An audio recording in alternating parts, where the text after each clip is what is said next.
El Evangelio cambia. El Evangelio Cambia cambia. realidades. Cambia circunstancias. El Evangelio cambia. Cambia las vidas. Para bien. Y para siempre. Para siempre. El Evangelio cambia la tristeza. y la convierte en gozo. Cambia las familias. comunidades. Está cambiando nuestra nación. El Evangelio Está cambia. cambiando nuestra nación. El Evangelio cambia.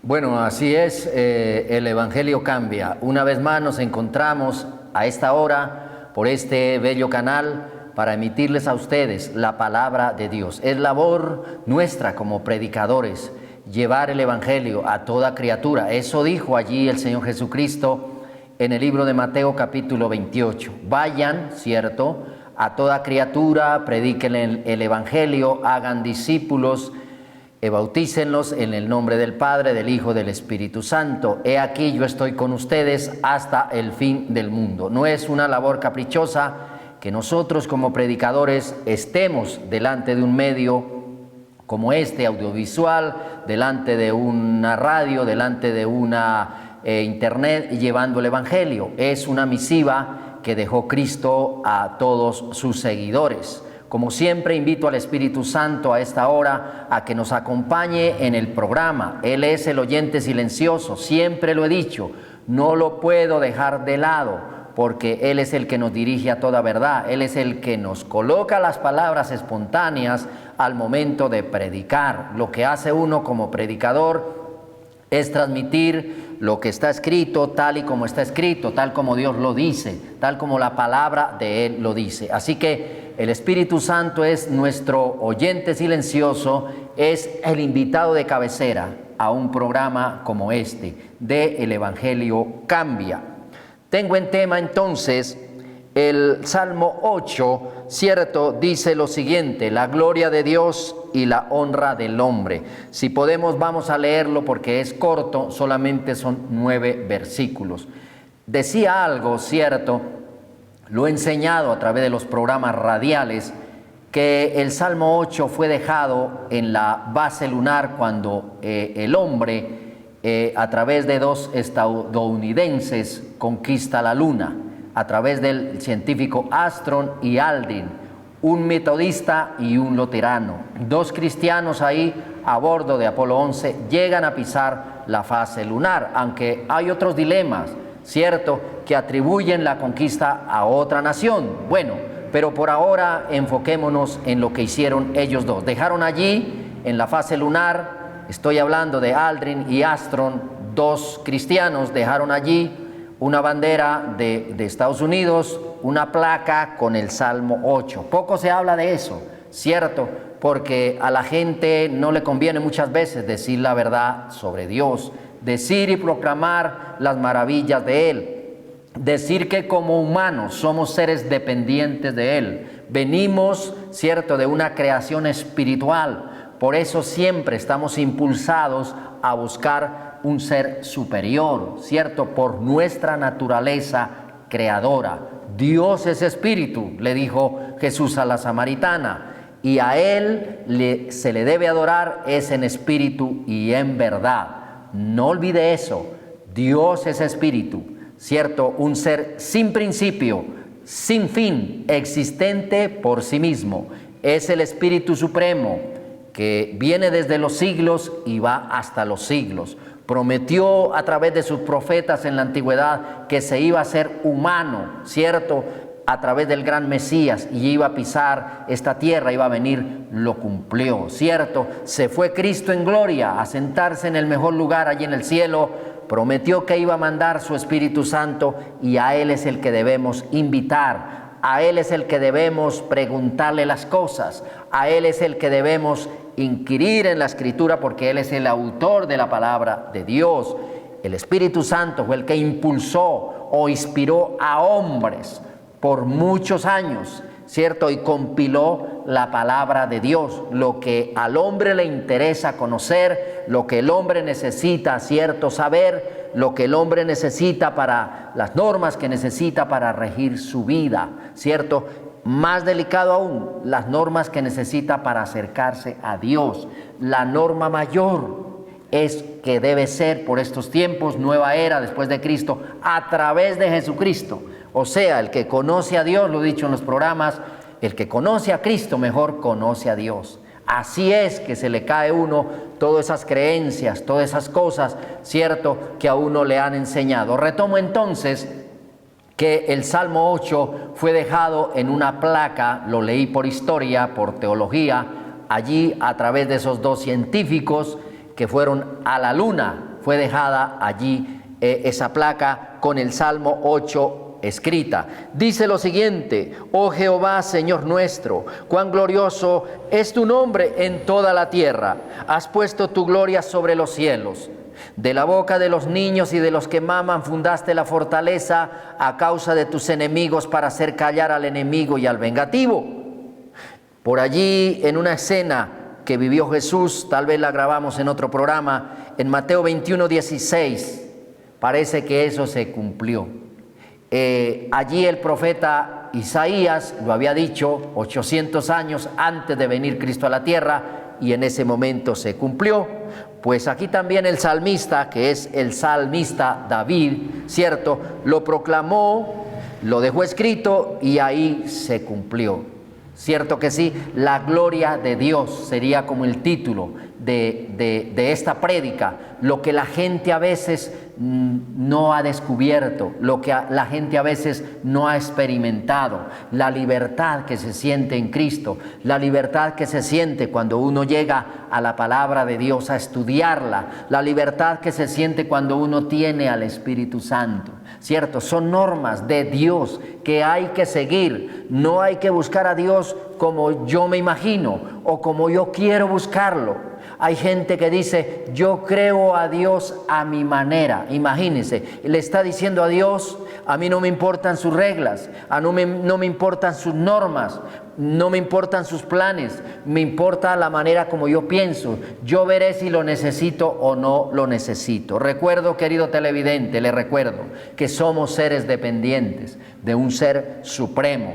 Diga la ciencia lo que diga, diga la filosofía lo que diga, ¿cierto? Lo único que hacen a través de esas cosas es quererle sacar los principios de Dios del corazón del hombre e introducirle otro tipo de cosas. Por eso es que todo el mundo termina creyendo en una infinidad de cosas bien equivocadas. Bueno, dice lo siguiente en el Salmo 8, el verso 3, ahí quedé. Cuando veo tus cielos, dice el rey David, o mejor el Espíritu Santo a través del rey David, obra de tus dedos, la luna y las estrellas que tú formaste, digo, ¿qué es el hombre para que tengas de él memoria? Y el Hijo del Hombre para que lo visites. Le has hecho poco menor que los ángeles y lo coronaste de gloria y de honra. En algo otra parte sagrado dice, ponga cuidado, querido televidente, que la vida del hombre es como la hierba y la gloria del hombre, o sea, la grandeza del hombre, es como la flor de esa hierba.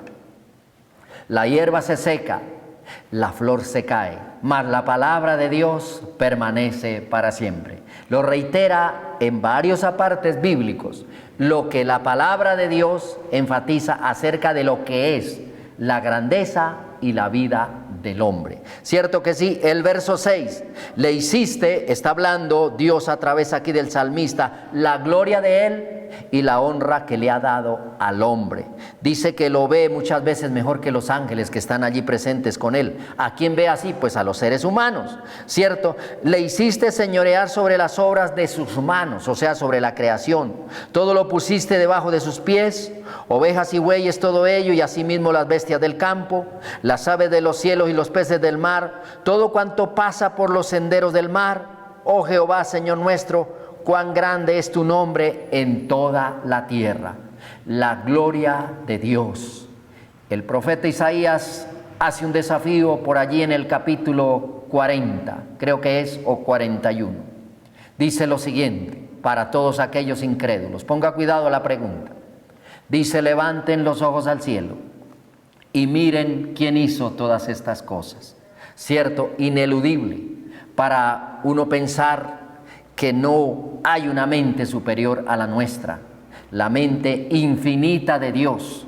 Nosotros como humanos tenemos una mente finita, Pero aún así, ¿sabe qué, querido televidente? Dios le da honra a los seres humanos. El propósito de la vida es uno como ser humano. Yo me pongo en un instante en el lugar de Dios y pienso, yo digo, bueno, Dios, ¿con qué propósito usted creó al hombre? Y lo que yo veo estudiando las Escrituras, ¿cierto? Así como dice aquí el salmista, es que Dios lo creó para que nosotros le amemos, para que nosotros le conozcamos y para que nosotros le sirvamos. Los salmos fueron compuestos desde Moisés, ¿cierto?, hasta por allá el regreso del exilio. Hay autores como el rey David, como el mismo Moisés, hay autores como el rey Salomón, hay autores como Asafat, otros también hay como unos 7 el promedio que compilaron esos salmos que se cantaban hasta la época de los reyes. La gloria de Dios, estoy hablando de la gloria de Dios. Los salmos también fueron oraciones, ¿cierto? Hoy poco se habla de cantarle un salmo a Dios, cuando en realidad es la poesía divina más grande que existe sobre la tierra, los salmos. Dice que es el libro más largo, los salmos, ¿cierto? Son 150. Tiene el verso más largo, también dentro de los mismos salmos. Dice que varios salmos hacen referencia al Mesías, a su venida, a su muerte y a su resurrección. Estoy hablando de la gloria de Dios. Una vida de alabanza es una vida de victoria. Para aquellos que lo ven como algo ridículo, cantarle a Dios. Cuando uno va a las iglesias, sobre todo en los ayunos, cuando viene poquita gente y uno canta voz en cuello, sin instrumento, la gente pasa y muchas veces se burla, ¿cierto? La pregunta que uno se hace, ¿ellos a quién le cantarán? ¿Le cantarán a la borrachera?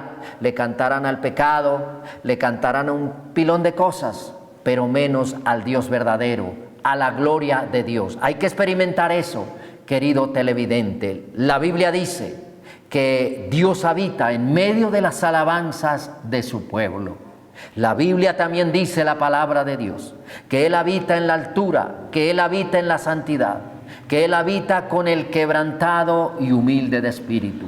Grandioso, la gloria de Dios se encuentra cuando usted y yo rendimos nuestro corazón a Cristo, cuando usted y yo le cantamos al Dios soberano, sin verlo, pero sintiéndolo ahí, las alabanzas de su pueblo.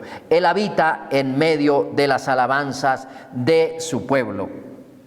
Por eso podemos confiar en Él en tiempos de tristeza, en tiempos de gozo, en tiempos de dificultad. Uno lo experimenta cuando viene a la alabanza, a alabar a Dios, ojalá con instrumentos, ojalá en iglesias donde ponen allá en un videobin, ponen la letra de la canción si uno no se la sabe. El Espíritu Santo le ministra, la gente llora, la gente se quebranta, la gente se limpia, la gente se le olvidan los problemas, se le olvidan las dificultades. Viene el Espíritu Santo a limpiarlo. La gloria de Dios misma es la que viene. Sabe, yo creería, y digo ya para cerrar con esta emisión, que lo más grandioso que puede encontrar un ser humano en esta tierra es encontrar la gloria de Dios. Y eso se hace a través de la lectura de la palabra, ir a una iglesia donde enseñen la palabra de Dios, donde le expliquen a uno la palabra de Dios cuando no la entiende, ¿cierto que sí? Ir allí a aprender a orar, ir allí a aprender a cantarle alabanzas, aprender a cantarle salmos. Yo recomiendo siempre, cuando la gente me pregunta, ¿cómo hago para iniciar a aprender a orar, a iniciar a orar? Yo les digo, mire, si usted quiere un caudal divino, una literatura divina, vaya a los salmos, empiece a leerlos, léalos, habitúese a leer las escrituras, los salmos, y ahí viene, ¿cierto?, ese caudal literario divino para cuando usted tenga que orarle a Dios, usted tenga palabras para decírselas a Él desde el corazón. Bueno, hablo de la gloria de Dios, que ojalá usted y yo la encontremos. Yo ya la encontré, querido televidente. Por eso estoy delante de esta cámara, testificando, llevando a usted las enseñanzas divinas. Es mi deber, ¿cierto? Lo que el Señor me ha dado, de eso yo doy a usted, querido televidente. No se le olvide, Cristo nos ama, está pronto a volver, y que usted tenga el deseo en su corazón de buscar la gloria de Dios. Nos vemos en una próxima oportunidad. El Evangelio cambia. El Evangelio Cambia cambia. realidades. Cambia circunstancias. El Evangelio cambia. Cambia las vidas. Para bien, Y para siempre. para siempre. El Evangelio cambia la tristeza. y la convierte en gozo. Cambia las Las familias. comunidades. Está cambiando nuestra nación. El Evangelio Está cambia. cambiando nuestra nación. El Evangelio cambia.